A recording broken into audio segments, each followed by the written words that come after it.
Number 10 in our countdown is Julia Get a Grip Agrippina. When the Emperor Claudius's wife, Melissina, became entangled in an adultery scandal, the power position of the Roman Empress was suddenly wide open in the year 49. Julia Agrippina, exiled for a conspiracy against her first husband and widowed from her second that she was believed to have poisoned, concocted a scheme. In an outrageous maneuver, she seduced her own uncle Claudius to become his fourth wife. She didn't stop there, however. She then had her uncle husband make the son she had had in her prior marriage, Nero, his heir by marrying him to his own daughter from his previous marriage. Whew, now that's quite a family tree. Taking the title Augusta, she maintained a stronghold over political and household affairs, considering herself a co-ruler to her husband. After Claudius died from eating poisoned food, which is how her prior husband died, so make the connection there, Nero became a Roman emperor and would forever change Roman history in his time of rule. However, Agrippina could only hover above her son for so long, and his annoyance of her invasiveness grew. Nero chose to assassinate his mother with a trap, a boat set forth on the Bay of Naples designed to sink. But when it did, she swam ashore. Nero changed his plans and had his soldiers invade her summer home to do the deed instead. Number 9 in our countdown may be one of our most badass queens, Empress Theodora, from street busker to top dog. Syrian-born Theodora starts her journey as an actress, dancer, and mime alongside her two sisters in the late 400s, something she abandons by age 16 to be a mistress to a Syrian official, and she travels much of North Africa with him before his maltreatment and temper made her settle down in Egypt alone, where she took up wool spinning. It was here she met Emperor Justinian and the two fell in love, and after Justinian changed some laws so that they could marry, they began co-ruling the Byzantine Empire together. So, what made her mad, you may ask? Her ideals and the smearing that they led to through history. She was historically known for supporting religious freedoms, women's rights, and the education of the masses. Her decisions, which reflected her opinions, led to the Nicaea riots of Constantinople. She intervened and was able to persuade her husband to stay.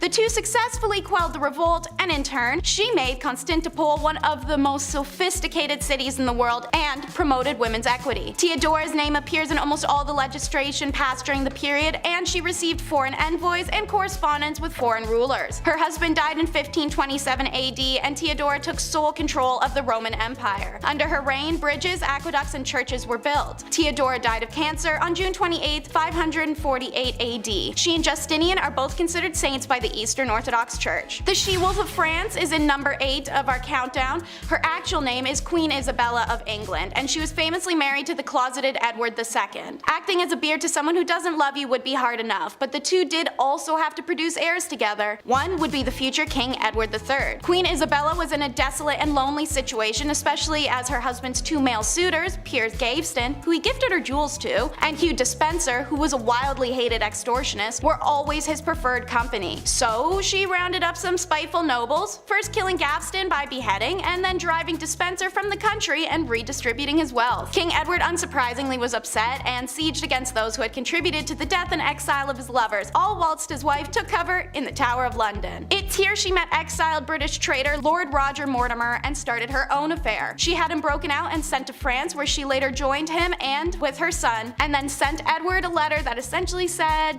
"Suck it." The anger at having been cast aside turned into burning desire for vengeance as Isabella invaded England with her new husband and army and usurped the throne, where she and Mortimer then ruled until her son came of age and had her dethroned for her violent tendencies. She died 28 years later in retirement, and Edward III later went on to rule England for 50 remarkable years. Maria the Mad comes in at number 7 of our countdown. She was just 16 years old when she became the Princess of Brazil and the Duchess of Braganza, then their queen following the passing of her father. Brazil changed from just a Portuguese colony to a large kingdom. Brazil, the Algarves, and the United Kingdom of Portugal are 3 famous formations recorded under Maria the Mad and her son. After the death of the queen's husband/uncle in 1786, however, there was a noticeable decline in her mental health. 1788 saw the passing of her daughter, newborn son, and her closest confidant. By 1792, after the passing of her eldest son a year prior, Maria seemed to be experiencing combined symptoms of hallucinations, depression, and anxiety, all resulting from mass traumatic losses. It evolved to later include religious mania and melancholia. She started avoiding court gatherings and social or royal obligation. It was then her treatment went to Dr. Francis Willis, who tried straitjacketing, blistering, and ice baths, none of which were helpful for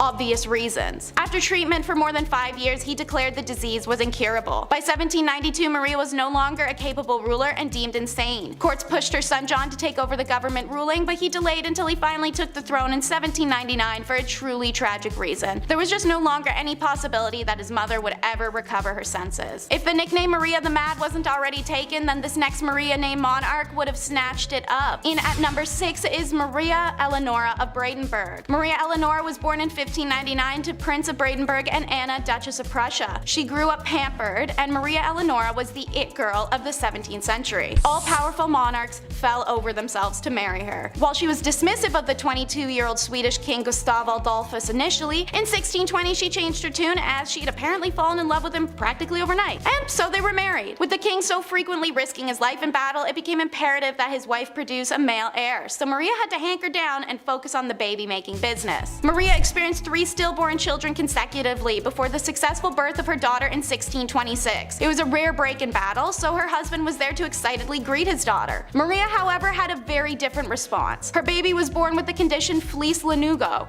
a condition where hair covers the body of a newborn. Her infant was enveloped from its head to its knees, leaving only its face, arms, and lower legs visible. Maria was horrified, claiming to have birthed a demon, and rejected her daughter for the decade to come, even after losing her husband in 1632 Battle of Lutzen. And while everyone mourns their own way, it's easy to say Maria really took it up a notch. She forced their daughter to sleep in blacked out rooms and reportedly hung King Gustav's heart in a golden casket on the ceiling above the bed, making the girl sleep directly under her father's blessed remains. In 1633, Maria Eleonora returned to Sweden with her beloved's embalmed body. She refused to bury Gustav for more than a year, reportedly embracing and caressing the decomposing king. Maria's story continues to become more demented with time, and her daughter grows to become her caretaker, especially when troublesome Maria runs away to Denmark permanently and her daughter's left to become the queen and pay her mom's allowance to Danish royals. Awkward. Number 5 may have not gone mad, but it was her favorite emotion, Empress Anna of Russia. She is remembered as a horrible and spiteful child with a cruelty streak. Young Anna was reported to be mannerless and vulgar. So when her father, who experienced a stroke shortly after her birth that left him handicapped, passed away, her very traditional mother attempted to raise her in classic elements of strict religious femininity, so she may be a quiet and obedient woman. Anna had other plans. She hunted animals, kept guns and swords, and terrorized other children as well as the commoners. This behavior was all a massive red flag for some of the crazy things she'd do later in life when granted power and the means. Anna's only husband ever was Frederick Williams, who at their reception indulged a little too heavy on alcohol and gave him a hangover so wicked that 3 days later he just died. In 1730, her uncle Peter the Great passed. The Privy Council turned her into the Empress of all of Russia since she was widowed and childless, which was assumed to cause less trouble. The joke's on them, because she turned around and immediately abolished the Supreme Privy Council and re-established the autocracy. Now, she had the sole power, and while she made some serious political waves, Anna also made some strange choices. She has a serious vendetta with Peter the Great's daughter Elizabeth, her cousin. Elizabeth was a better looking, younger, and also a rival for her throne, so she ruined her life. No nobleman could marry Elizabeth. If Elizabeth chose a commoner, the Empress would strip her of her titles and her claim to the throne. When Anna found out about Elizabeth's side piece, the unhinged Empress ordered her men to cut out his tongue and exiled him to Serbia. Anna even woke up one morning and decided to force Prince Mikhail to marry her lower-class older maid as a joke. After the ceremony wrapped up, Anna placed the Prince, Mikhail, and the maid in a cage, dressed them as clowns, and paraded them on top of an elephant to an ice palace she had constructed for their honeymoon. In the extreme cold of Russia, she reportedly advised them to get to doing the dirty with each other if they wanted to keep their bodies warm enough to stay alive. Maria Eleonora wasn't the only queen who couldn't give up on a dead relationship, pun intended. Number 4 is Joanna of Castile. Never meant to be a princess, let alone a queen, Joanna earned her title and nickname Joanna la Loca through unfortunate means.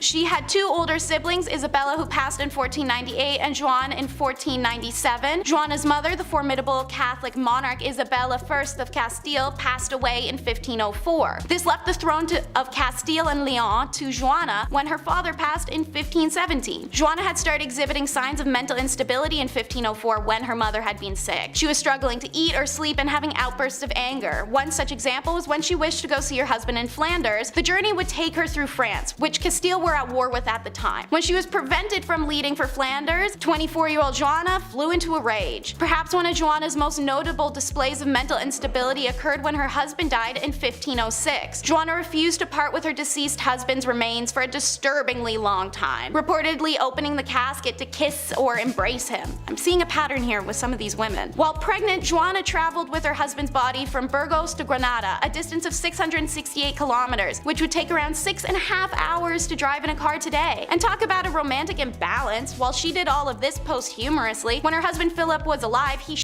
talked Joanna's madness to anyone that would listen and completely discredited the woman. In 1509, Joanna was placed in the royal monastery/convent of Santa Clara in Tostillas, Castile by her son Charles, who also forbade Joanna to have any visitors until her passing. The most recognizable name on our list is Marie Antoinette, who is number 3 in our countdown. Married at only 14, Marie was known to have lived an opulent lifestyle, but there was a lot of conspiracy and debate about the young woman. She was performing what she knew her royal duties to be, and she was known for not always being the most educated. She started the trend of riding donkeys and the worldwide trend of feathered/stuffed bird hats. She even once had an entire miniature village created with functioning shops so that she and other elites may dress like commoners and experience living lower status. Marie was misguided and young, but she was also the victim of an incredible smear campaign. She was accused of having ulterior motives constantly, supplying the Austrians with military plans or siphoning millions of livres of treasury money to Austria. It was the tales of sexual deviance that were the most damaging though, alleged to have had orgies, laid with commoners, or even have sex with her own ladies-in-waiting. Her most offensive accusal was thrown at her in trial before her famous decapitation, where she was accused of committing indiscretions with her own child Louise Charles. With such a vast array of accusations against her, not one of which was supported by any concrete evidence, the trial was a formality, conceived merely as a step towards completing the revolution. Marie Antoinette was declared guilty and executed only hours later at the age of 37. Speaking of sexual deviance, meet Queen Anna Nzinga, who is number 2 in our countdown. Queen of what's now known as present-day Angola, Anna took the crown when her brother passed away.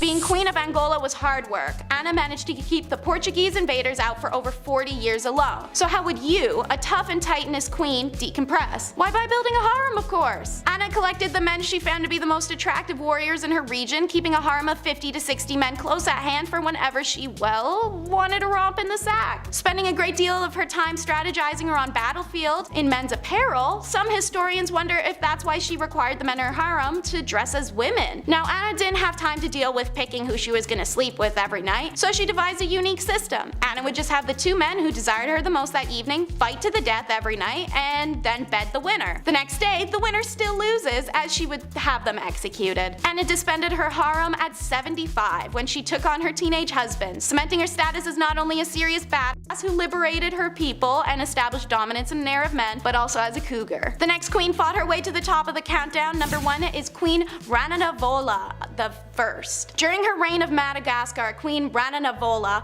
I is remembered as a dangerous tyrant who ruled her island nation with cruelty and an iron fist. Ranavalona was a merciless to those who tried to colonize her nation, but also to those inhabiting it. Should crimes, disputes, or discourse arise, Ranavalona had a nifty trick to solve it called trial by ordeal. Both parties would be forced to ingest 3 pieces of chicken skin alongside a poison taken from a native plant, tangena. Throw up your chicken skins and you're proclaimed innocent. Hooray! If you didn't, you were guilty and to be put to death, if the poison didn't kill you first. This trial was one of the punishments used in her persecution of Christian colonists, alongside throwing people into rock quarries and live dismemberments. Her horrific list really will go on. Ranavalona was such a deadly tyrant that the queen managed to reduce her country's population from 5 million people in 1833 to 2.5 million in 1839, all through means of war, executions, religious persecution, or just settling scores. Depicted as a deranged tyrant even after her death in 1861, many have tried to repaint her image as one of a driven ruler trying to keep her culture and country independent from those trying to grow their own selfish empires. What's your take?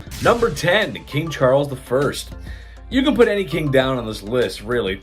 People weren't as kind and loving as we are now. Or well, less cruel, I guess.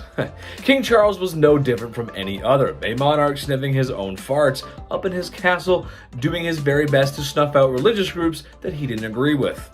A lot of guys were like that. It's brutal, but that's history, folks. Well, one such measure he took, I think, was so wrong, so heinous, and so criminal, and so offensive that he should have been locked up for life. During the 1600s, this man, in an effort to curb religious views, outlawed Christmas. Yeah, that's right. Outlawed Christmas. That means no gifts, no tree, no Santa Claus, no turkey, no stuffing, no nothing. This was quickly dissolved after he was removed from office. And yes, I know Santa Claus wasn't there then, but it's Santa Claus, it's Christmas. Can't have Christmas without Santa Claus. Number 9, William the Conqueror. You've all probably heard the name William the Conqueror. Battle of Hastings, illegitimate son of the king fighting for the throne, very violently too, I might add. However, today I want to talk about his dating skills. Look, dating can be hard. I get that. There's a lot of anxiety, especially when self-image comes into play. Ooh, I'm too fat. I hate my nose. And what are these legs? Ugh, no one's gonna like me. Everyone thinks like that. And it's always usually right before a date, too. You could be staring in the mirror and then all of a sudden all your bruises, pimples, and blemishes seem to show up out of nowhere. It's weird how that works. Well, William was different though. He was more confident. He didn't have confidence issues like the rest of us. To quote a brilliant chemist, he was the one who knocks. As the story goes, he was quite fond of one lass. She was not fond of him. Classic story, really. So, after trying to court her several times and failing, he decided to drag her on the ground by her hair until she said yes. Don't do that. That's bad. Number 8, Genghis Khan.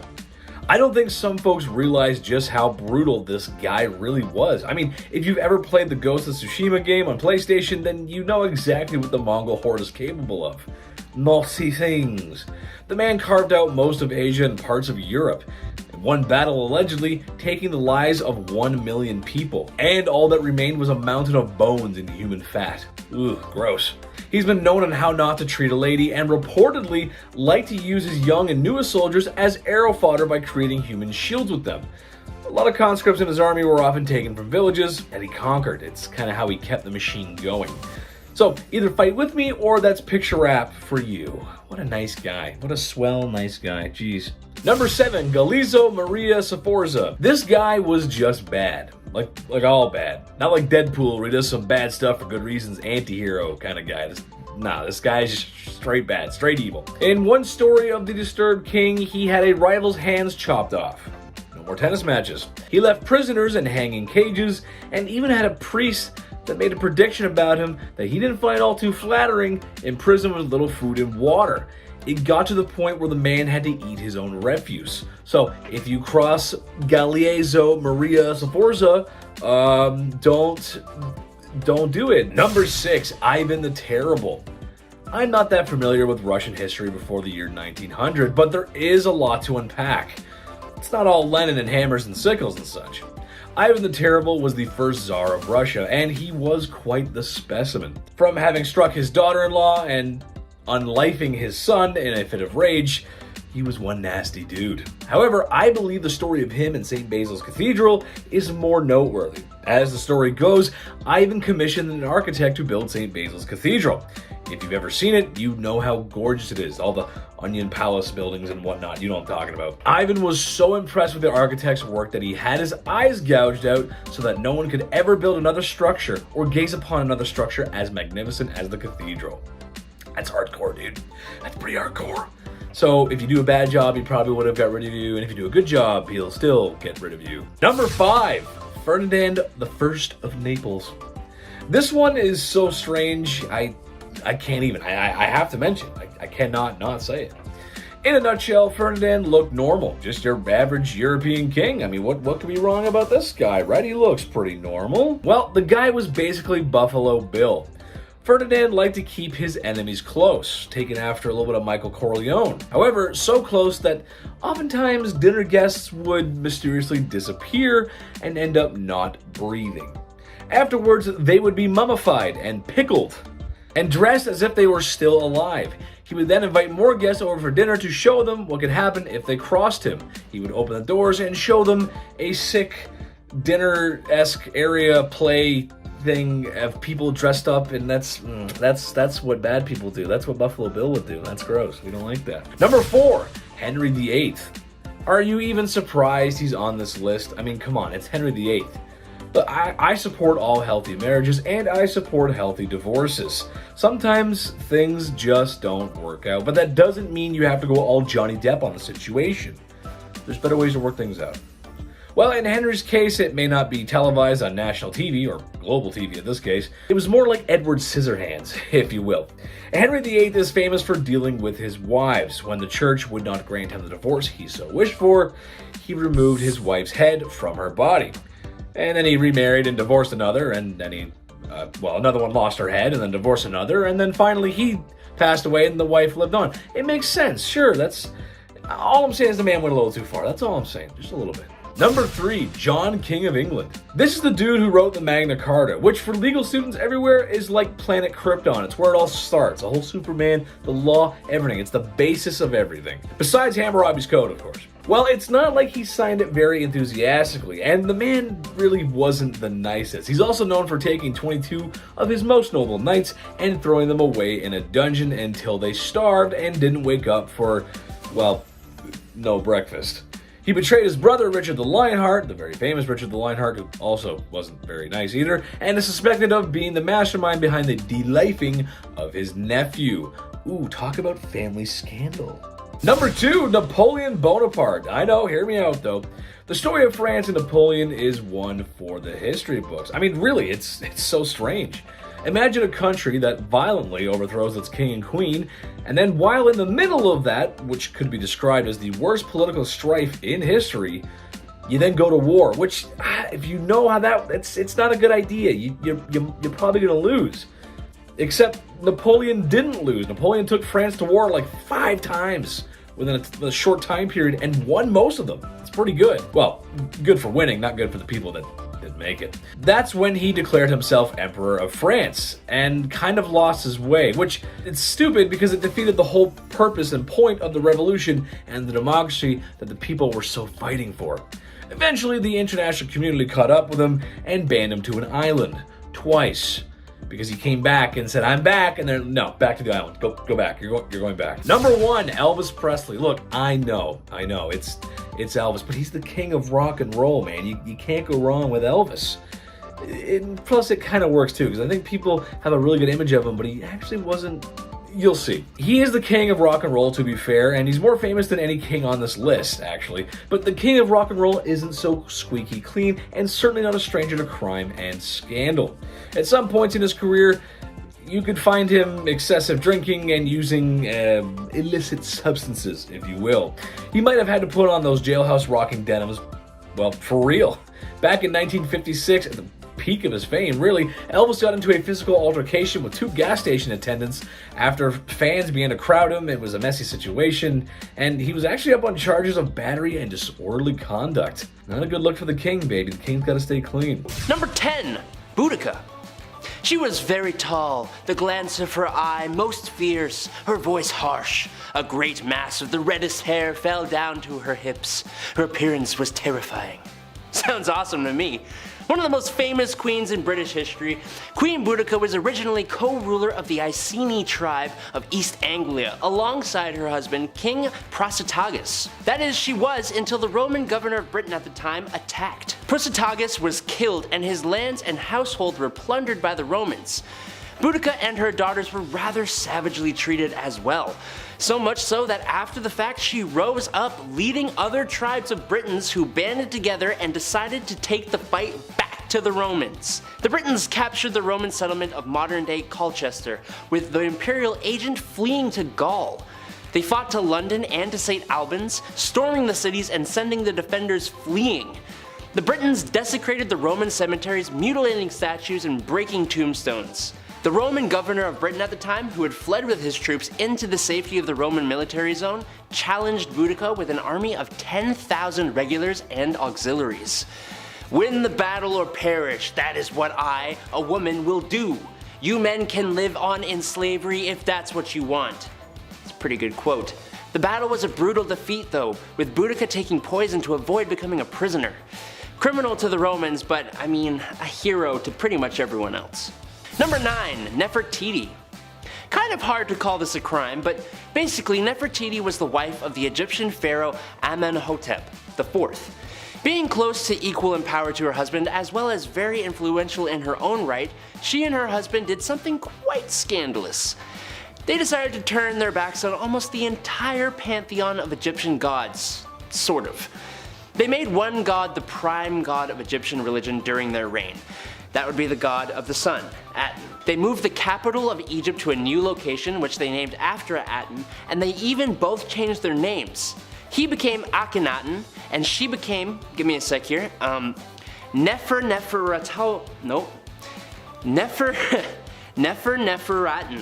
Nefertiti. There's like a hyphen in there, I don't know. Both of those names, as you may have noticed, have the name Aten in them. Nobody liked this change, and it was quickly reverted after they were no longer in power. Sure was scandalous though. Number 8. Anne Boleyn.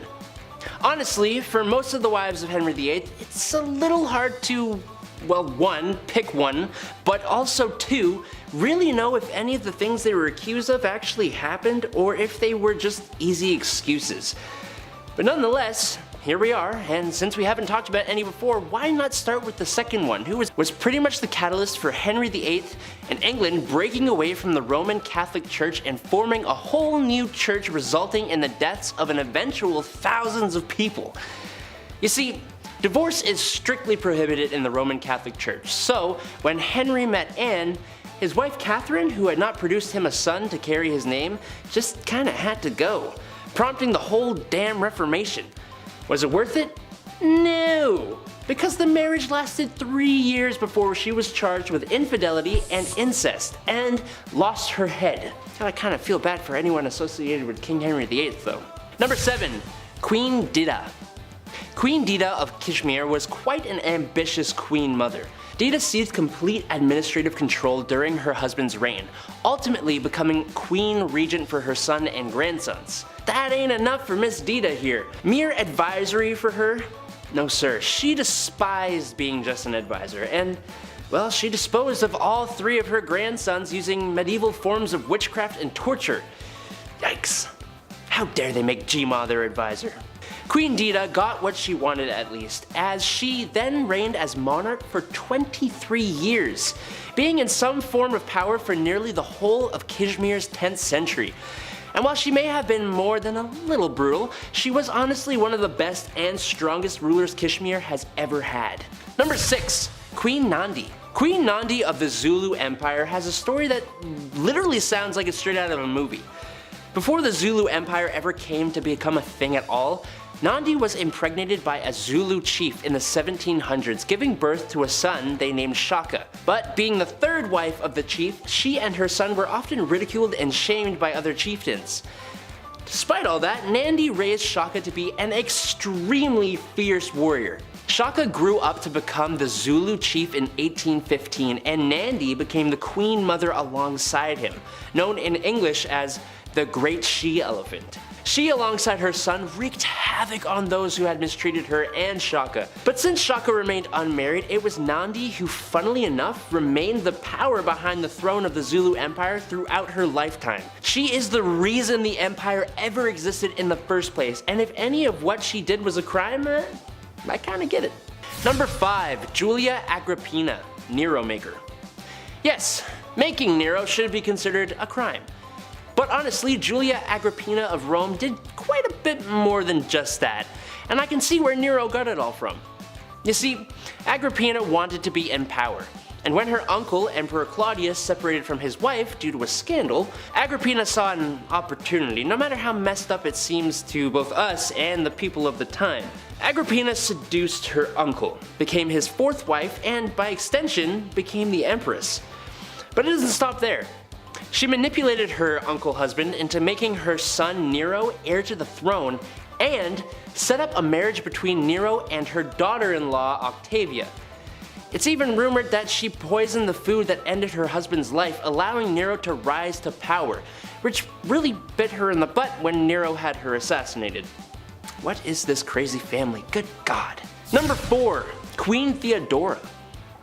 Queen Theodora was scandalous before she even became queen. She was involved in theater from a young age, and one of her most well-known character portrayals involved her stripping down to next to nothingness. But her acting career slowed right down when she met and married Justinian I, who was the heir to the throne of the Byzantine Empire.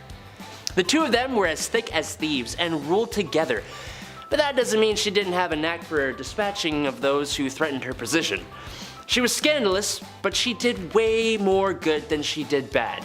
She set up houses for ladies of the night, worked for women's marriage and dowry rights, and banished brothel keepers from the Byzantine Empire. She was also a huge supporter of monophysitism. I hope I said that right. She's even considered a saint in the Eastern Orthodox Church of the modern day. Killing it, Theo. That's kind of a bad joke, actually. Number 3. The Great She-Wolf of France. Queen Isabella of France started off her queen life married to Edward II of England, who preferred the company of men to his own wife. This is obviously a precarious and possibly extremely frustrating situation to find oneself in, but she kept it bottled up and even gave birth to a son, Edward III. Until it all came to a head when her husband found a new favorite.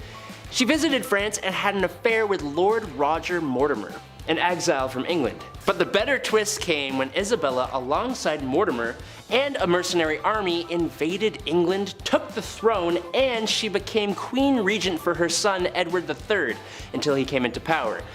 She also was probably responsible for the dispatching of her husband Edward II while he was captured. Eventually her son would come into power and she was imprisoned for 2 years before being allowed to live a quieter life in retirement. Number 2. Queen Fredegund. I was constantly double taking almost the entire time I was reading about this woman. She was crazy ruthless and all seemingly for the betterment of both her bloodline and the Merovingian kingdom. She became queen in the 5th century, marrying King Chilperic, and organizing the death of Queen Galswintha and sending Queen Odovera to a convent. When Brunhild, a big enemy for the king, and sister of the late queen, swore vengeance on them, Fredegund brutally destroyed Brunhild's husband and sisters, destroying them as in that kind of thing. The queen also made sure that all of the other heirs to the throne stopped breathing, making it a sure thing that her bloodline would occupy the Merovingian throne. Her son, Clotaire II, was only a baby when the king met his end in 587, so, of course, this ambitious queen rose up to power, fighting battles, quelling rebellions, and ensuring the smooth running of the Merovingian kingdom in her role as queen regent. She met her end in 597, 10 years after her husband, but Clotaire II continued in his mom's footsteps, having Brunhild and all her descendants removed from existence, resulting in 20 years of peace. So it's good. Number 1. Cleopatra. A list of scandalous queens would not be complete without one of the most well-known and famous rulers in history. Cleopatra VII Philopator was the last pharaoh Egypt ever had, reigning from 51 to 30 BC. Her life was full of scandal. When she first came into power, she was co-ruler with her husband and brother Ptolemy XIII. But that didn't last very long, as the two did not see eye to eye, and it started a huge civil war in the country. At the same time, a conflict from Rome made its way to Egypt as well, resulting in Julius Caesar allegedly being seduced by Cleopatra and helping her end her brother's life. And again, being co-ruler with another of her brothers, also named Ptolemy, and ending the life of one of her sisters. She was also having an affair with Caesar and even produced a son with him, who became co-ruler with her after Caesar's death and after her other brother was seemingly assassinated. I'm so glad I was not a part of these families. Just death and betrayal everywhere. She then went on to seduce second Roman triumvirate member Mark Antony and sided with him when Octavian and Mark Antony engaged in the final war of the Roman Republic, which Antony lost, fighting with and alongside him until she poisoned herself to avoid being paraded through Rome and executed by the victorious Octavian. In our number 10 spot, we have Irene of Athens. Starting off this list today, we are heading back to the Byzantine Empire. Irene of Athens was the mother of Constantine VI, and while the pair co-ruled together for almost 2 decades, things ended in quite the tragedy. After the pair co-ruled, Irene did go on to rule on her own from 797 to 802 CE, but you might be wondering how she managed to outrule her son. Well, Irene, the ambitious ruler, wanted full control all to herself, so she asked for the help of some political allies to pull off a scheme against her own son. She began to lead a conspiracy against him to try and get him out of power. The duo did end up reconciling their relationship, but this is not where the story ends. In 786, the public began to turn their backs on Constantine because he had decided to divorce his his wife and instead marry his mistress. Irene saw this as a second chance and once again chose to conspire against her own son. Honestly, fool me once, shame on you. Fool me twice, this lady did not care. Here's where things in the story get exceptionally gory. Irene not only ordered the arrest of her son, but also ordered that his eyes be gouged out. Yep. That's how good old Mumsy came into power. In our number 9 spot today, we have Elizabeth Bathory. Elizabeth was a Hungarian noblewoman who lived from August of 1560 to August of 1614. She was born into one of the oldest and most powerful families in Transylvania, and she was well educated and ran various estates and bore many children. Oh, and this is all happening while she was also killing young women and bathing in their blood. Yeah. Weird, gross, terrible. Elizabeth is known for killing her servants and bathing in their blood as she believed it would keep her young. Guess no one told her about moisturizing and minding your own business. All accounts of Elizabeth remember her as a terrible, evil person. It is said that her number of victims most likely ranges somewhere from 175 to 200, but some claim it might be as many as 600 people. It is no wonder she is referred to as Countess Dracula. In our number 8 spot today, we have Olga of Kiev. Olga of Kiev became queen regent in 945 CE after her husband was killed, and during the time her son was just too young to rule. Olga knew that once her son was old enough to be crowned king, her power would be taken away, so she needed to see her wishes carried out before that happened. Her wishes included the capturing and killing of those who took the life of her husband, which was carried out using scalding hot water.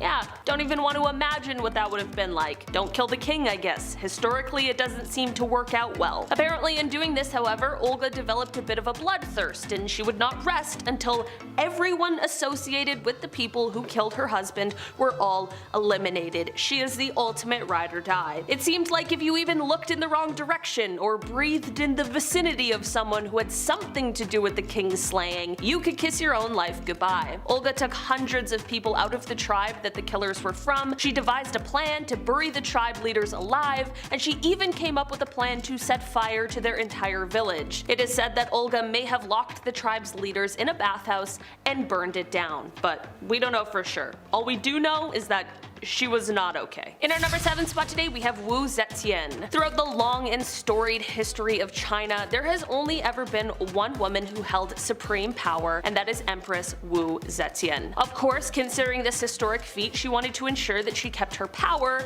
by any means necessary. She had all of her rivals killed, so anyone who could possibly overthrow her or come for her seat on the throne was eliminated. The Empress ordered the execution of the previous Empress as well as members of her own family. She had multiple methods of taking these people out, and rumor has it that she even had her own grandmother and 2 of her grandchildren killed for going against her. It didn't matter who you were, if you threatened her power, you were done for. It is said that after a while, the Empress decided to do a little less killy and a little more lovey-lovey. Yeah, apparently she started spending more time with her lovers, using some aphrodisiacs. You know, we all are a little crazy when we're young, but as we get older, we all crave the simplicity and just someone to love.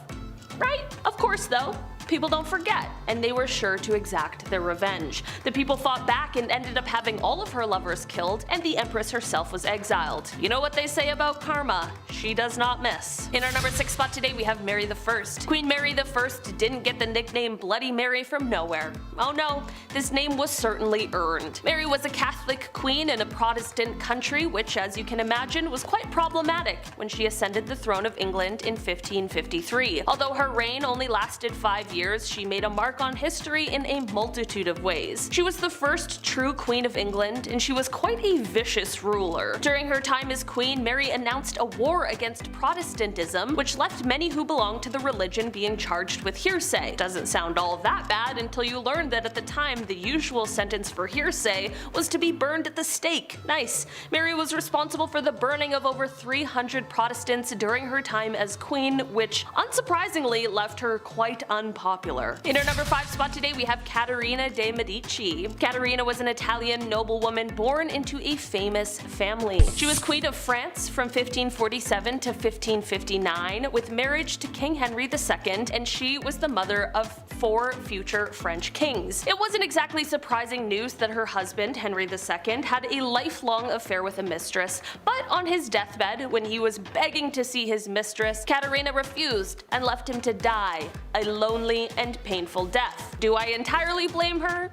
No, but it's also a pretty heartless move, you know what I mean? The daughter of the queen, Margaret, was said to be rebellious, but her mother wasn't just going to let her get away with it. The mother and daughter would fight over the married daughter's extramarital affairs, and it is said that Caterina's scream could be heard echoing throughout the palace. One fight between the two even saw her locking her daughter up in a castle, never to see her again. In our number 4 spot today we have Agrippina the Younger. Roman Empress Julia Agrippina of Rome was pretty spoiled. She lived a lavish life. Her husband was the emperor and she had a family, but that just wasn't enough for her and she wanted it all. Julia was quite ambitious and she spent most of her early life trying to dethrone her predecessors. She believed that she and her son had a claim to the Roman throne by birthright, so she tricked her way into royalty by tricking her uncle Claudius into changing the Roman law so that they could get married. Suddenly though, after they got married and she became empress, Claudius died. Could be a really convenient coincidence, or it could have been a totally planned hit. I'm not accusing anyone, I'm just telling you what the word on the street is. She and her son Nero went on to rule Rome from 49 to 54 CE. Julia stayed by her son's side for as long as she could so that she could hold on to her power, but eventually Nero got tired of his mother manipulating him and he had to force her out of power. Julia, as you could imagine, was furious because power was the one thing in the world she desired the most, and so she rallied a group of supporters to try and overthrow him, but the plans backfired and she was expelled instead. In our number 3 spot today we have Maria Eleonora. Maria of Brandenburg, the Queen of Sweden, has quite a horrifying story that relates to the birth of her daughter. Apparently, Maria wasn't feeling the overwhelming joy of childbirth because although she was hoping for a son, she gave birth to a daughter, Queen Christina. Maria wasn't shy about her opinion. She apparently screamed that she was given a dark and ugly daughter with black eyes. Okay, it's kind of rude.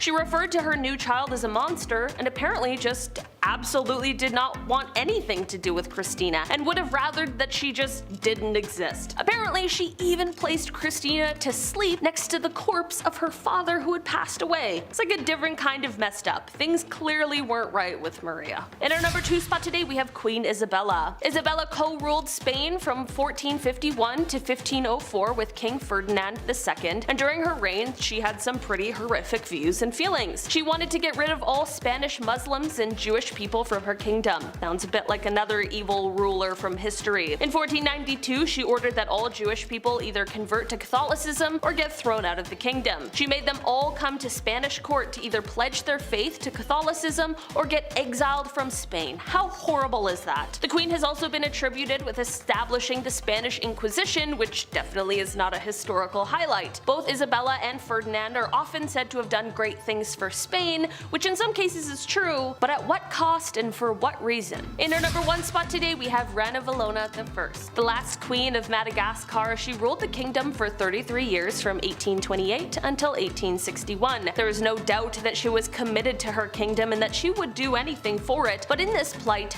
she was cruel and violent. She initially came to power after the death of her husband, and once she had it, she was not letting it go. The queen was able to keep away the advances of the French and British, and she left the bodies of those who tried to attack out for display on the beach. In 1845, the queen ordered 50,000 subjects to build roads across the jungle for 4 months. They were meant to have this massive buffalo hunt. Well, she clearly wasn't thinking everything through because 10,000 of those poor souls died of starvation and exhaustion, and not one buffalo was hunted. Some records of history state that she even had her own uncle executed in order to protect her power, and there is an even more gruesome story. Some people even state that she ended her own mother's life by starving her to death. That is some epic level of evil, if it's true. Number 10, Marie Antoinette. I wonder what it must have been like to be the Queen of France. To sit in a palace and eat all those delicious foods that your cooks can make while the peasants outside struggle to eat and sing about bread for some reason. I don't know, Les Mis reference. It's a life of beauty, balls, and not listening to what the stinky peasants outside have to say. Except that's the very reason why Marie Antoinette was the last queen of France. You can only spend so much time and money on your exuberant lifestyle before the people get fed up. I mean, these people have nothing. It's kind of difficult to control people when they don't even have food at home. They let the queen know how upset they were when they decided to remove her head from her body. Number 9. Bloody Mary, Bloody Mary, Bloody Mary. Sometimes it's just in the name, isn't it? Like Mario, you know that he's an Italian plumber. Or Luigi, you can tell that that's an Italian plumber's brother. And King DDD, King of the DDDs or something. I don't know. Okay, maybe the names don't always give it away, but Bloody Mary does. Most known for her liberal use of the wooden stake and the whole burning folks alive thing. I wish I could tell you it was for barbecue, but it was actually for some more serious religious persecution and reformation. The Catholic Church was hot, but the witches and heretics burning at the stake were hotter. No cap. Number 8, Ranavalona of Madagascar. This one is a new one for me. Didn't know about this, but here we go. So basically, Queen Ranavalona, I'm just gonna call her Queen Ravioli because I can't pronounce it. Basically, Queen Ravioli takes over from her past husband. She says to herself, how can I make things better? Oh, I know. How about I become a ruthless, bloodthirsty, unaliving tyrant? Great idea, right? Yes, very not great success. Yes, unfortunately she did many heinous things. Something I found out to be particularly interesting, however, was her destroying the many good things her husband had set up before her. Madagascar had some European intervention, and while it's true that a lot of times that is a bad thing, and yeah, it's a bad thing, and it does bring some bad stuff with it, however, it also brings a lot of good things with it. In Madagascar's case, it was markets, modern schools, trade, and diplomacy with Europe, and that's good. Money's good, you like that. Well, the queen wasn't having any of that, so she reformed. And by that I mean she repressed and unalive people. Number 7, Empress Irene. Kings, queens, emperors, and empresses. Chances are these folks are related. It's a family thing. E mia familia, you know what I mean? It's how it goes when you're the king, and you need a son to continue the lineage. Even though I would like to argue that if you're gone, you're gone. So who really cares who's taken over? Just my opinion. Speaking of eye gouging, oh wait, I didn't mention that before. I made a segue, but okay, that's alright, bad segue. Well, the topic of discussion here is Empress Irene. Basically, her son was taking too much power for himself. She was losing hers, and yada yada, and his eyes were gouged out from 2 guards, ordered by his dear, sweet mother. Can you blame her though? I mean, come on, he was threatening her rule. She worked so hard to get there. The chief was just silent on this one. Chief had no words for that one, guys. No words. Number 6, Fu Hao. Another woman in history married to a man in the stinky patriarchy. Worst! Except Fu Hao didn't want to be wife 57 of 64. She wanted more than that. And to be honest, I think that's fair. You go, girl. Who wants to be wife 57 of 64? Maybe some people in Utah, I don't know. What's maybe slightly more unholy than having that many wives is going on an epic military campaign and raging war in the Shang dynasty.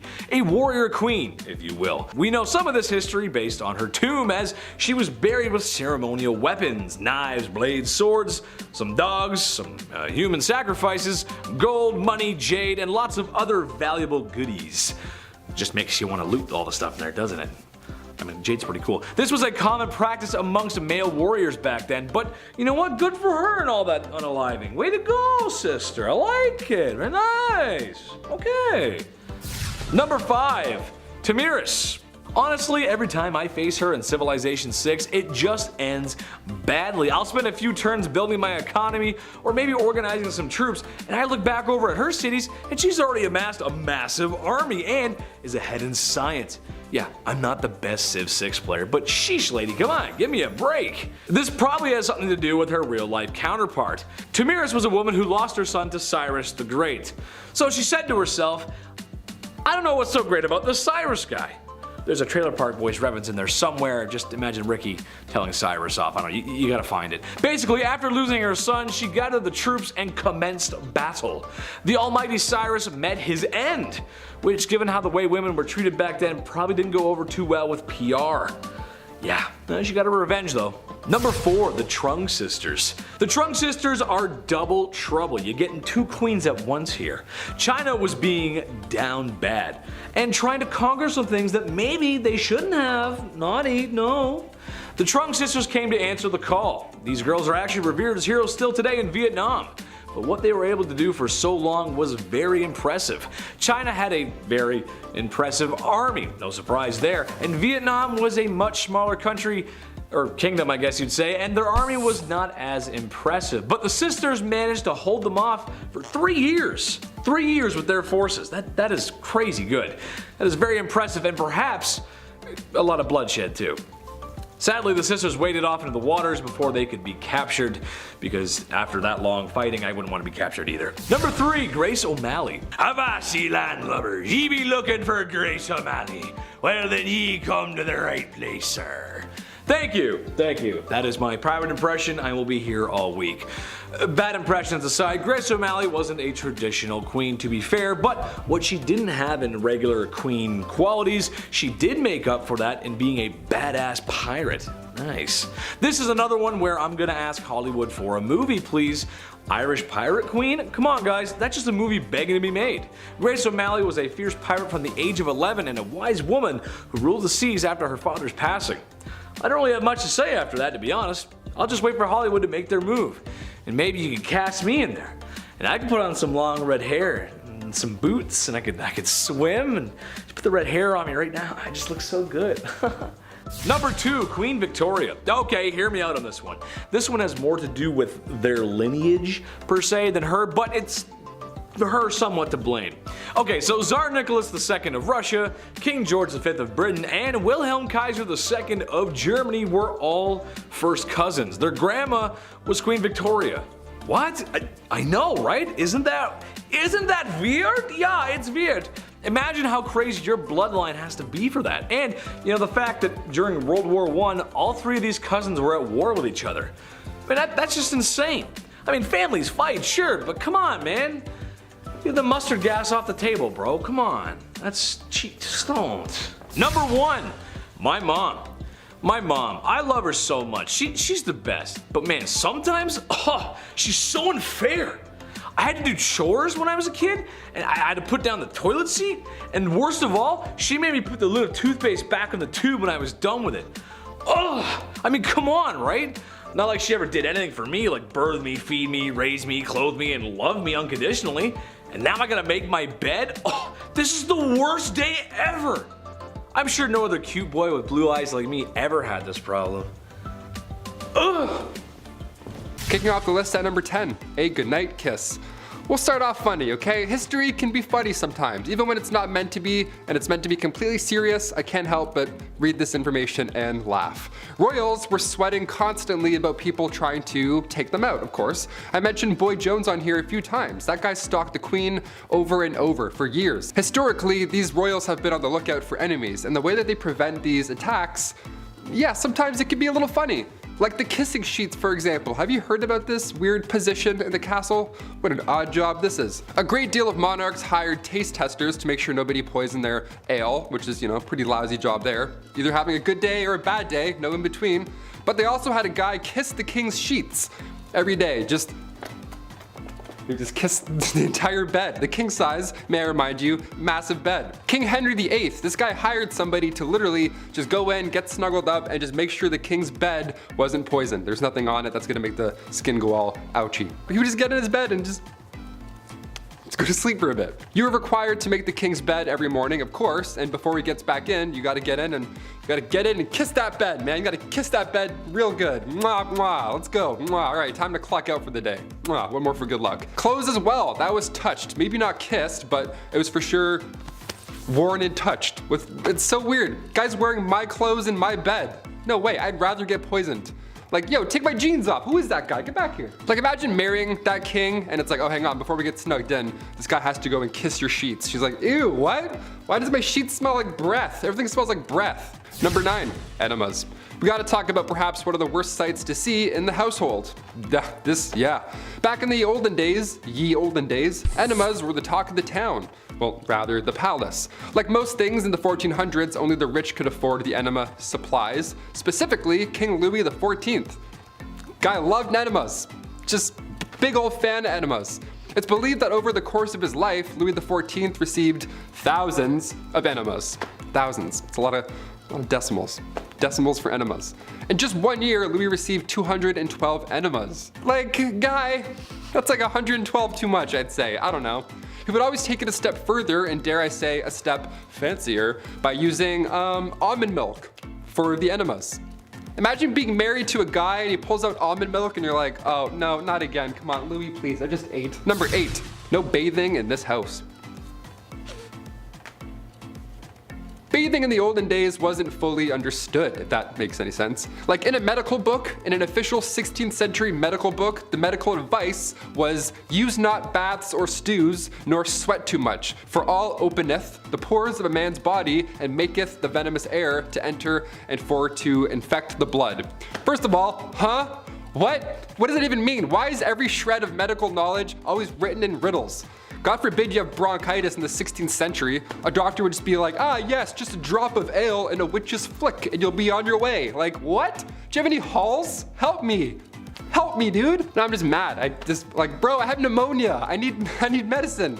So of course they thought that taking a bath would make you sick. Of course. So King James IV, apparently this guy never took a bath in his life. And his hygiene was so bad that he would sometimes pass lice to others just by being in the same room that he was earlier. So not at the same time, he would come in, do his king stuff, leave, and the lice would be like, pew! And they would just wait in that room and get on someone else. That's so gross, that's horrible. Lice would emit off this man, he's like the stinky kid from Charlie Brown with the stinky cloud. That's just like lice around this guy. Margaret Tudor was married to King James. Yeah, must have loved the no bathing thing, eh? Oh boy. Number 7, Queen Caroline. Queen Caroline. Ba ba ba. She went out in a horrible way. We can't sing about her. History remembers Queen Caroline for the way that she went out. It was bad. It was actually written down in an epigram attributed to the 18th century poet Alexander Pope. Here lies wrapped up in 40,000 towels, the only proof that Caroline had bowels. Again, it rhymes. Why is everything rhyming? This is so awful. Who can be like, yeah, write that down, that's good, that's good. Wait. It does rhyme, that's good, that checks out. Rest in peace. My gosh, her husband, he was certainly no help at all. Caroline was previously married to George IV, and this guy locked her out of Westminster on Coronation Day. So yeah, she went out in a horrible way, but let's not forget the marriage that came beforehand. That wasn't pleasant either. Nothing in this guy or this marriage was pleasant. Number 6, Henry VIII. Of course he's back. He had 6 wives and it was pretty much entirely bad for all of them, yeah. It was the late 1400s. Henry took the throne in 1509. This guy was only 17 years old when all of this madness began to unfold. Only days after the execution of Anne, who I mentioned on part 1 of this list, so days after he married his 3rd wife, Jane Seymour. Anne Boleyn and Jane Seymour's mothers were first cousins, so they were close, and during all of this, they of course went head to head more than once. Jane died shortly after giving birth to Edward VI on October 12, 1537. I can't mention King Henry's wives and leave a couple out. This is just a history channel. We have to mention all of them, okay? Number 5, George V. Turned out this guy loved stamps. Maybe a bit too much though, I'd say. It was almost distracting. It was taking up many hours of his day. Like, you know, focus on other things, like say maybe, I don't know, the war. King George V continued to collect stamps during World War I. Everyone's trying to stay alive. George is just in the background like,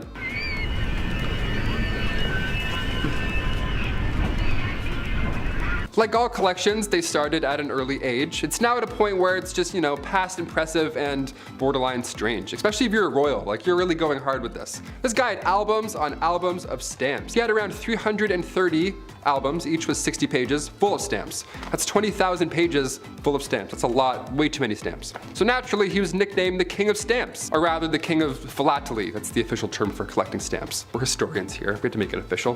Back in 1905, he set an all-time stamp record, ho-ho, the most money ever spent on a stamp. This guy dropped like 220,000 on one single stamp. Somebody even asked the prince down the road if he had heard about the fool who had spent 1,400 pounds on a stamp. And he was proud. He was like, oh, that fool?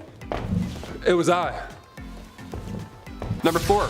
Rudolph II, the Holy Roman Emperor from 1552. He was known as a collector. Yeah, some princes collected stamps, others collect zoo animals. We're all different. Yeah, his castle was home to lions, tigers, and not bears, but orangutans, so good luck getting your 8 hours. He also collected human artifacts, like body parts after they've been, so that's watch your step, I guess. Welcome to MTV Cribs, don't mind the jar of eyes, watch out for the lion's tail, careful. What a mess. He's quite important in history though, I guess. He supported the scientific revolution, and he also poured tons of money into astrology, so next time you read your horoscope, remember it's Bones in the Jar Benny that's responsible for that one. And also, in case you're wondering, yeah, he didn't pay attention to any of his wives or anything like that. He was just, no, jars for me, jars animals, I'm all set. Number 3, Don Carlos. Spanish Crown Prince, the guy who just enjoyed being the worst human alive. Let's talk about him. Back in the mid-1500s, the eldest son to King Philip II of Spain was, yeah, I want to say worse things, but he was just a really bad person. YouTube, he was just a bad guy. Now, it's been noted that he was born with a hunchback and one leg was shorter than the other. Historians like to bring that up first, and how maybe he had the odds against him with these disabilities growing up, and people often feel bad for him a little. To that I say, don't. Nah, don't do it. Don Carlos was made hero of the opera by his dad. Dude was fine. Philip II of Spain? Yeah, he would hurt a lot of people. He would hurt animals and people just for fun. According to historians, Don Carlos once made a cobbler eat a pair of boots because he didn't like how the pair of boots looked. He made somebody eat boots. We're not gonna feel bad for him on Bumblebee today. That's not what we're gonna do. He was also set up to marry Queen Elizabeth of Valois, the eldest daughter of King Henry II, but after a few hours, she was like, no, that's not gonna happen. No way. So she married his father instead. That's what happens. That's what happens when you're In 1564, a few brides were lined up for Don Carlos. Mary, Queen of Scots, was one of them. Margaret of Valois, we know what happened with her, and Anna of Austria. But his mental conditions grew worse and it went south. Shocker. Number 2, Heart of Glass. King Charles VI, once nicknamed the Beloved and then quickly nicknamed the Mad. What happened? After he became King of France in 1380, he would have these episodes, let's call them. He would believe he was made of glass and he didn't want anybody to touch him. He had this glass delusion, which was surprisingly not uncommon, believe it or not, for this time period.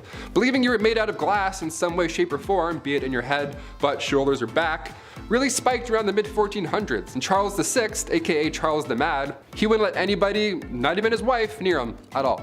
I'm not making fun of somebody for having a fear like that. I mean, most likely historians believe he was schizophrenic, so obviously I'm not ripping on that. But Alexandria of Bavaria, another royal who had this glass delusion, she too believed she had swallowed a grand piano made of glass, so she had to enter rooms sideways to avoid it shattering. I don't know what's going on with this glass delusion, but I'm glad it went away. I don't know. And finally, number 1, King George IV. Voted as England's worst king by historians, so that should already tell you a good amount of this guy. George was another one of those monarchs who was a little too invested in his, intimate side quests, if you know what I'm saying here, like all these other kings we've talked about. He was a bit busy, being a stupid fool. This man was trying literally everything to get a woman to sleep with him. Although he was the king and he was already set up, he was like, nope, I'm gonna go and keep trying with strangers and random. And he would throw a tantrum if they said no, or he would threaten to end his own life if he didn't get the girl. Like, you know what I'm saying? One of those kind of monsters. He would also keep trophies, lack of a better term, of all these conquests afterwards. He would ask each people that he slept with for a little piece of hair, and then he would keep them. He would like store them. Back then it was kind of common, I guess, for lovers to keep locks of each other's hair. Weirdly enough, because you don't have phone numbers or like any sort of way to remember someone, photos, I don't know. So you kept their hair. But after the king died, his brother found 7,000 envelopes, each with a lock of hair that was, quote, enough to stuff a sofa, end quote. So yeah, I'll leave you on that note. I think there's a hair in my mouth. That's kind of gross. Number 10. What a drag. Bachelor number 1. What would you do if I refused to marry you? Well, I would probably get quite violent and lead to the destruction of 10,000 lives at the Battle of Hastings. Might just drag you around by your hair and see where the night goes. William I, or more appropriate, William the Conqueror, was a fierce warrior and the first Norman king of England. Being the illegitimate child he was to the throne, some people didn't exactly respect the power moves old Willie was making. People rebelled, and he crushed them. Oh, and there was this one time that he fancied a woman named Matilda. Being the respected woman that she was, she declined Willie's advances. Willie, not taking no for an answer, promptly dragged her around by the hair until she agreed to marry him. Gee, what a swell guy. Number 9. Let them eat cake. France had seen better days in the 1790s. People were starving, the economy was bust, and for some reason the poor citizens were being taxed the most. When cries were made from the people, they demanded that change be made. King Louis XVI, being the great leader he was, he listened to the people and there was no problem ever again. Oh wait, he did nothing and the country had a bloody revolution. The man supposed to be leading his people failed to act. In fact, he did less than nothing, often trying to silence the riots by force. But when people are very hungry, and you're living fat with high society, you can lose your head in all that chaos. While the famous quote, "let them eat cake," may not have actually been said, it's a good reminder of the disconnect between the upper class and poor. Leaving your people to starve isn't the best idea if you want to be a king for a long time. Number 8. Cashback. King George III had a simple ask of the American colonies. Right then, we just saved you all from the French and Indians, so now it's time to do the right thing and pick up the bill. Britain introduced new taxes on the colonies in order to pay back what it had spent on the previous war. But in reality, he was asking the colonies to pay up without much in return. Basically, I'm the king, I saved your skins, give me more money, which most people at the time couldn't afford. And I'm still gonna boss you around. The British Empire may have been victorious, but it was the colonists who felt all the effects of the war and the economy. This happened multiple times before some patriots had had enough and decided to act. And what he did when the people he was forcing to give money spilt a little tea? Well, he sent British troops for a semi-friendly military occupation. I'd hate to loan this guy a nickel. Number 7. Terrible Ivan. He wasn't called Ivan the very friendly and generous and would for sure never cause any harm to anyone ever. He was Ivan the Terrible, and for good reason. His actions are very unholy. Let's start with the fact that he killed his son's pregnant wife. And when his son came to confront dear old dad, his son was struck with a pointed staff, killing him in a fit of rage. A legend tells us that once St. Basil's Cathedral was finished construction, he was so pleased with the architect, to reward him for such magnificent work, Ivan gouged his eyes out so that no one would ever design something so beautiful again. His paranoia also caused the slaughter of Novgorod, where after he was done claiming thousands of lives, he burned all the fields just for good measure. Wouldn't want all those dead people farming without your permission. Should we tell him about the other world monuments? Number 6. Off with her head! Henry VIII is more well known for how he treated his wives more than his leadership. With a reign of over 20 years, the man had a few wives. 2 of his wives were executed for ridiculous reasons, another was divorced. Turns out, actually, the church wouldn't grant that divorce he was looking for. So Henry went and did the next best thing. He broke away from the Catholic Church and dissolved the monasteries, taking their wealth and redistributing it as he saw fit. Nothing is unholier than trying to get away from the church. Historians believe that his divorce actually led to the English Reformation. Number 5. Nothing left. Alexander the Great was an excellent warrior for his time. Having conquered so much at a young age is really quite impressive. His empire stretched from Greece all the way to India. For a history class or a good book, this is fine, but in reality, he was a conqueror. The places he was marching into weren't exactly happy to have spear-wielding visitors. He laid siege on multiple cities, executed those who defied him, and sold people into YouTube's least favorite S-word.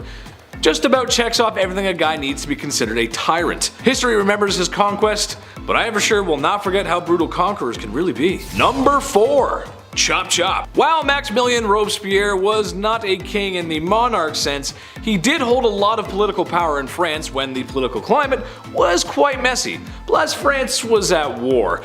But even messier than that is the way he dealt with citizens who were deemed anti-revolution, by sending them to the guillotine. Within a 1-year period, he sent 17,000 people to their dooms via the National Razor, or as it became to be known. He even began practicing deism, something he called the cult of the supreme being. And if you know your history, you know that you can't get away with that forever. And with some sweet poetic justice, Robespierre was sentenced to the guillotine. Number 3. All my friends are dead. Usually when people expire, the human thing to do is bury said lifeless human. It's just what we do. But apparently Ferdinand I of Naples did not get that memo, instead taking a page from Night at the Museum. No, this is not a cute comedy movie starring Ben Stiller, but in reality a complete horrifying nightmare. Ferdinand took the saying, "keep your enemies close," a little too literally, as his favorite form of punishment was to mummify his enemies, which, let's face it, if he's a king, there's gonna be plenty. And he would like to display these mummies in what's probably the coolest place to be if you're into that weird goth stuff. He did keep some alive in the dungeon, but he much preferred his guests embalmed, where he would have them dressed up on display, just as they were before making the mistake of crossing Ferdinand. Now, what's the point of having that hardcore collection if you're not going to show it off? Well, he did. To the people he suspected of treason, which, in a place like that, treason leaves your mind pretty quick. Number 2. Average height for the time. Napoleon Bonaparte was one of the greatest military strategists of his time, maybe of all time. With full support of the French army, Napoleon found himself earning gallant victories one after another, all being accomplished at a very young age. However, after years of great success in multiple wars and kicking a lot of imperial butt, it started to go to his head. Shortly after the coup that overthrew Robespierre, Napoleon had gained enough support to claim himself as the Emperor of France. With said power, dissolved the freedom of press, reduced the rights of women, and oh yeah, he was at war with most of Europe for years to come. While his military victories cannot be understated, his rise as a tyrannical dictator makes him very unholy. Number 1. Dracula. There's been a lot of unholy things said here today, but old Vladdy takes the cake.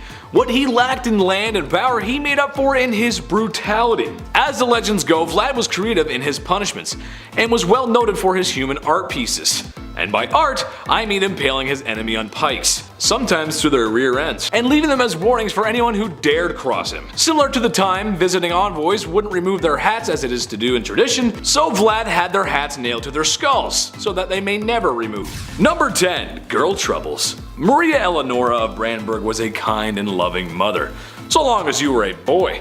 Unfortunately for the royal mom, she had a great difficulty giving birth to a male heir. So when her daughter Christina was born, Maria proclaimed that she was given a dark and ugly daughter, with black eyes. Eleonora often called her a monster. Oh yeah, and she did try to kill her on several occasions. Nothing says mental stability like blaming your daughter for being a daughter, and not more like a son, because the male-dominated patriarchy that is royal society has no effect on this, right? Number 9. Eyes on Irene. Irene was born into nobility and worked her way up the royal hierarchy. So why is Irene on this list? That's because she's probably the worst mother ever. When her son Constantine grew into adulthood, he made efforts to sideline his mother and challenge her position as a ruler. Irene, feeling some angry mom energy, retaliated in probably the worst way. In 797, Irene organized the capture of her son, and when he tried to escape, ordered that his eyes be gouged out. Constantine would later die of his injuries. Listen, I've had my fair share of minutes clocked out in the timeout corner. You can ask any one of my teachers, they'll tell you. And maybe even a few times today I should be put in the timeout corner too. But holy shit, mom, eye gouging? I ain't that bad. Sheesh. Number 8. No cake for you. Marie Antoinette was the last queen of France, and for good reason.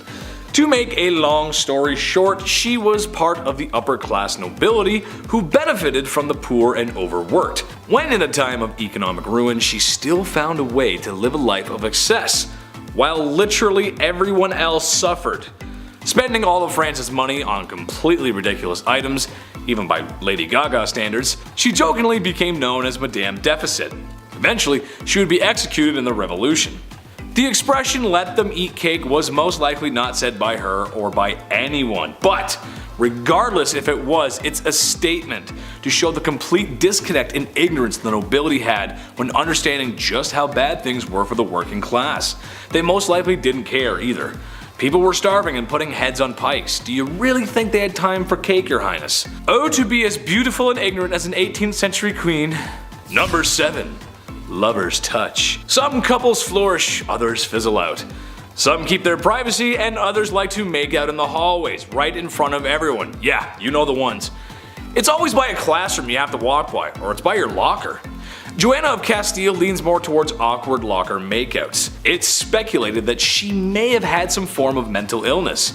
After her mother fell ill, she was reported not to be eating or sleeping, which doesn't sound that bad actually. She was also a very envious person who oftentimes expressed her distaste for her husband's mistresses, reportedly attacking one on occasion, which again, doesn't sound that bad. And when her husband died of illness, she kept very close to the man's body and traveled over 600 kilometers with it, where he was to be buried, where she would often open the casket and embrace the cadaver, and kiss him.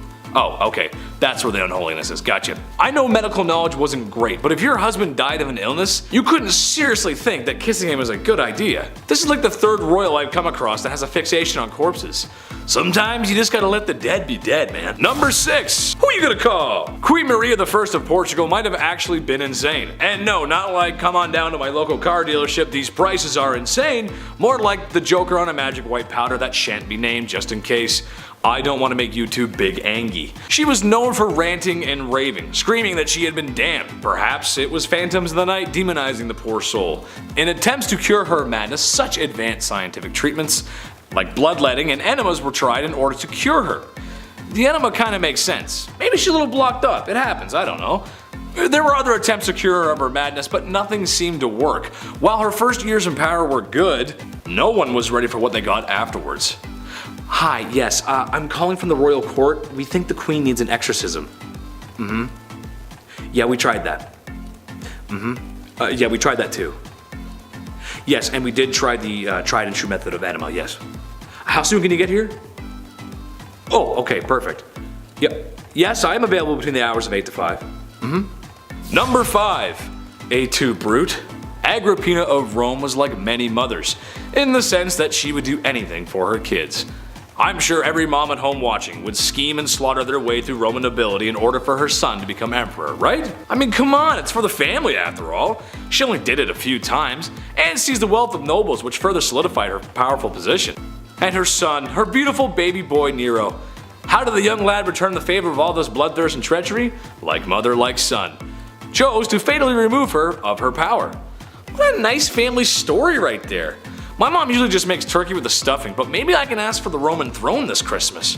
Mom! Number 4. Revenge. Boudicca was the wife of a man who had spent his time serving the Roman Empire. So when a deal was altered Darth Vader style by the Romans over what would happen to her husband's kingdom, she was pissed. Karen pissed. To be fair, she did have a point.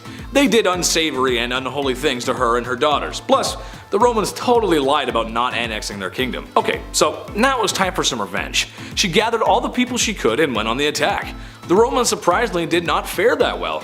Boudicca was having such good luck she decided to burn London down.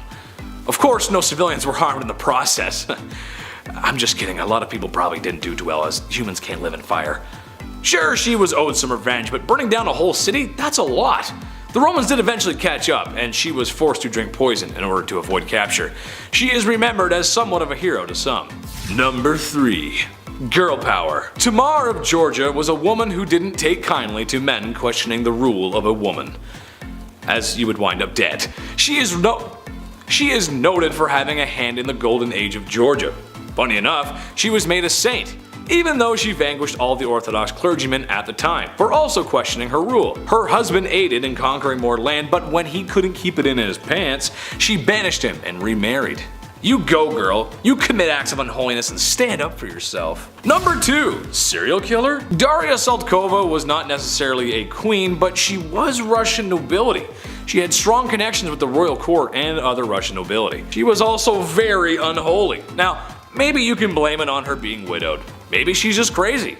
But her actions were sadistic. She's noted for having severely tormented her serfs and would straight up just kill them, with numbers reaching at least 138. At first, complaints about family members disappearing after working for her royal nightmare were ignored. She was just too powerful and connected. Eventually, a petition was put together and shown to Catherine the Great, where it was decided Daria would be tried publicly. She spent 1 hour in a public space in Moscow where people scorned her for her crimes.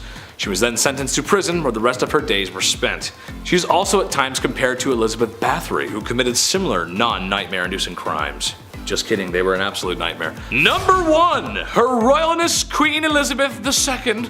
Queen Elizabeth II may be the modern Queen of England, but that does not make her free of controversy and unholiness. If you are to believe in conspiracy theories, then perhaps old Blighty had a hand in a few things that to a normal person would be considered immoral. The death of Princess Diana immediately comes to mind, as there is some evidence to suggest the family is behind it, and her being the queen and all, it's easy to make the connection. But perhaps the most unholy crime ever committed, apparently the queen, likes her sandwiches with the crust cut off. Imagine all the extra time needed to trim the crust off every sandwich. I want to talk to HR just thinking about all the extra work. But maybe you can cut the crust off of mine? Don't tell anyone though. Okay, thanks. At number 10, blinded by ambition. I don't know about you, but I think my favorite part of these queens lists is learning about all the wild and crazy things that queens did to keep or acquire power back in the days of old. Like, these gals were absolutely ruthless, and they weren't afraid to absolutely body anyone who stood in their way. We've heard about queens taking out enemy tribes, their husbands, and even their own family members. This all sounds like a round of Call of Duty when you're the last one on your team and you're just murking everyone in sight trying to save your own skin. Let's talk about a queen, or rather empress, who was so desperate for power that she ended up killing her own son. Irene of Athens was an empress from the Byzantine Empire who ruled from 797 to 802 CE. She started her reign as co-ruler alongside her son Emperor Constantine IV. Though it started as a good old family business, you know, saving people, hunting things. Not really. Things went south as they normally did back then. Irene wanted all the power to herself, and so she sought out to eliminate her competition, her own son.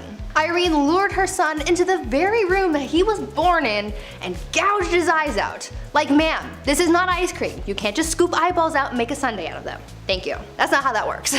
Constantine ended up dying as a result of his injuries, and since his own heir had passed away earlier that year, the transition of power ended up going to Irene, who became emperor. Yes, emperor, not empress, because she was the sole ruler, making her the first woman to do so. Number 9. Topless duels. Yeah, you heard me. Hungarian Princess Pauline von Metternich was married to Prince Clemens, but she was born in 1836 and she had to marry her uncle when she was 20 years old. So, surprise, surprise, she was unhappy. Who knew?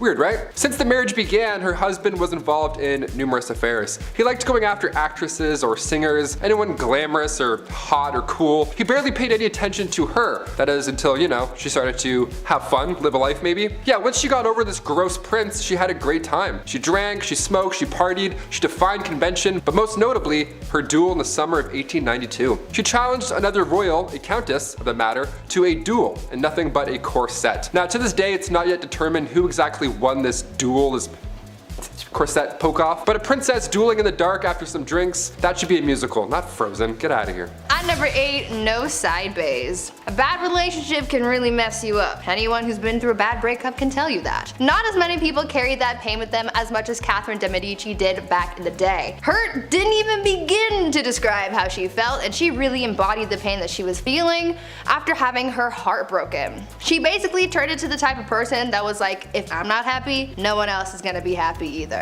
Catherine's husband Henry II of France had a mistress, and Catherine was well aware of it. They had been having an affair for basically the whole time Catherine was married to Henry, and he loved his mistress more than he ever loved his wife. When Henry was on his deathbed, his final request was to see his mistress one last time, and as a final FU to her husband, not only did she deny the mistress from visiting Henry, but she literally made him die alone with no one by his side when he kicked the bucket. On top of this hatred towards her husband though, Catherine was also an absolute B-word to her daughter as well. Catherine would fight her daughter over her romantic affairs. I guess she didn't want her daughter to be like her father. Either way, Catherine got so mad about one of her daughter's affairs that when she found out about her lover, she locked her daughter away in a castle and never saw her again. Talk about a serious grudge. Number 7. 2 for 1. When you're deemed the most beautiful woman in all the realm of England and the most loving, well, odds are you're going to need 2 husbands. All that love to give, it only makes sense. Joan of Kent was named as such, and at the age 12, so gross, she was married for the first time. She fell in love with a knight named Thomas Holland. Yeah, she dated Tom Holland, the knight Spider-Man guy. That's great. He was 26 and she was 12, still gross, but they got married in secret. She knew her parents wouldn't be on board. He was broke, and yeah, he was also 26, so for obvious reasons it had to be a little hush-hush. Even in royal standard, that's a bit odd. After the wedding, Thomas had to go off to war, and he wasn't gone for too long before, well, she remarried. The son of the Earl of Salisbury slid into her DMs, and Joan thought Tom Holland's Spider-Knight was dead. Well, Thomas returned, like he did in Endgame, but there were legal issues now. Ultimately, Joan and Thomas got together and had 4 children, but after Thomas did die, Joan became the first ever Princess of Wales. So if you love someone, just, you know, marry them. Even if the other person's still just over there, just marry them both, see what happens.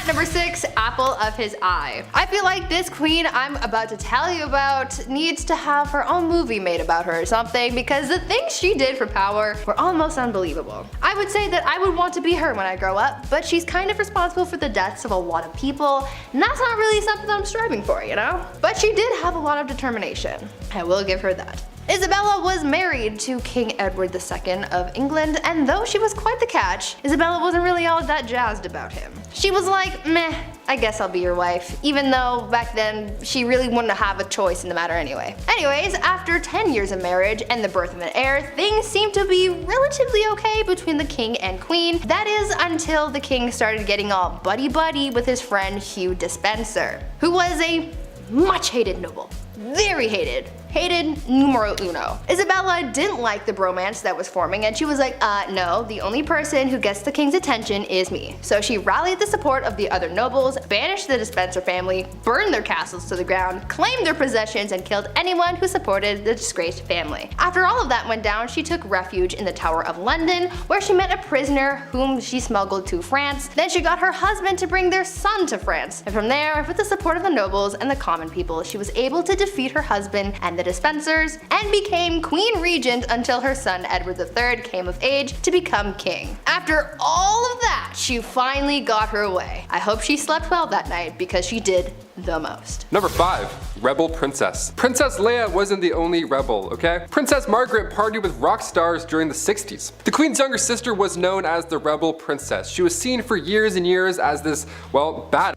She passed away in 2002, but even to this day we're trying to piece together her love life. Pablo Picasso actually wanted to marry her at one point. How fun is that? Also, side note, I didn't realize how recent Pablo Picasso died. That was alarming to find out. Guess my whole life's a lie. Her wedding was the first to be aired on TV. That's quite a big deal. The first televised royal wedding took place on May 6, 1960. In 1968, just 8 years after, word had spread that the princess had an affair at a nightclub with pianist Robin Douglas Home, who only a year and a half later took his own life. Adds a lot of mystery there. Then come 1973, the paparazzi got photos of her with a landscape gardener on her private island. One of the more unusual facts surrounding Princess Margaret was that she was cremated, believe it or not. She had chosen to break tradition so that her ashes could be shared in the same tomb as her father. How sweet is that? These acts are unusual when it comes to royalty, but Margaret also supported more than 80 charity organizations. But even then, media still focused on her love life. Classic. Keep it up. At number 4, Warrior Queen. Let's talk about Queen Rani Lakshmi Bai and how she became known as India's Joan of Arc. Rani was a fighter her whole life. She was raised to be a warrior and was taught how to fight. She even shared her skills with other women, teaching them the same fighting skills at a young age. She was married off to a much older man and she had a child, but she lost them both pretty early on. In need of an heir, she adopted a son and served as Queen Regent, but soon a growing conflict started, causing a lot of tension between the British East Indian Company and her people. The young queen, at just 22 years old, wanted to drive British forces out of her land, and so she organized a revolt that turned bloody very quickly. She ordered the execution of literally every British person in the region. So Bobby from down the street, dead. Mary from around the block, goner. Freddie and Harriet, the kids of that guy that you know who bought shoes off your brother, bye bye. Gone. Rani killed every man, woman, and child in the area. But it still wasn't enough to win against the British. The queen died on the battlefield and the British ended up winning the battle and the kingdom fell to the enemy forces. This queen was one of the bravest and most determined women in history, and she's still remembered as a hero. Number 3. Chilonis. The reason we look at princesses like Margaret and say she was a rebel is because most of the time these marriages are chosen. Well, rather, women are forced to marry some gross fat dudes. And while he's cheating and eating lobster, the wife has to have his kids and be dutiful. So for the Spartan princess from the 3rd century, she too was forced to marry Cleonymus, this older, horrible man. He was so horrible that he wasn't even allowed to have his father's throne. That's how bad he was. He was in the family and still they're like, no. So Chilonis thought, this guy sucks, the system sucks, I'm gonna go talk to the much more pleasant Architatus, son of King Ares I. Around 272 BC, both these guys, both her lovers, went to war with each other. Drama. How about the tea on that? Chilonis was preparing to hang herself in case her husband won. That's horrible. Now luckily he lost, therefore the princess this time around did really live happily ever after with her other man. That's like an R-rated version of Shrek 2, what I just said. I can't believe people had to go through this in real life. That's horrible. At number 2, toxic cosmetics. The price of beauty is pretty steep. These days people spend hundreds and hundreds of dollars on makeup to make themselves feel beautiful, but back in the day makeup not only cost a pretty penny, but it also caused some serious health concerns. Cosmetics were made of a lot of questionable ingredients that you probably wouldn't find in today's products, but for people like Queen Elizabeth I, she didn't care what she was putting on her skin so long as she not only looked like a snack, but the whole damn meal. Yeah. Elizabeth had pitting in her skin from when she contracted smallpox at the age of 29, and back then, having blemished skin was a sign that God was a little cheesed with you, or that you were having some wild thoughts like thinking about the sexy time ooh. It was thought that these thoughts bubbled up from your no-no square up to your face and showed everyone that you were sinning. Anyways, to cover up the blemishes, Elizabeth wore a lot of makeup, like her version of foundation, but the ingredients were really just making things worse and not better. The foundation was made with a tincture of white lead ore, vinegar, and sometimes arsenic, hydroxide, and carbonate. To add some color back to her face after applying this pasty white mask, she powdered cinnabar to her lips and cheeks, but this was pretty dangerous because it contained mercury. She did this every day, and as you can imagine, it wasn't good for her health at all. Imagine absorbing all of those chemicals through your face on a daily basis. Not cute. And finally, number 1.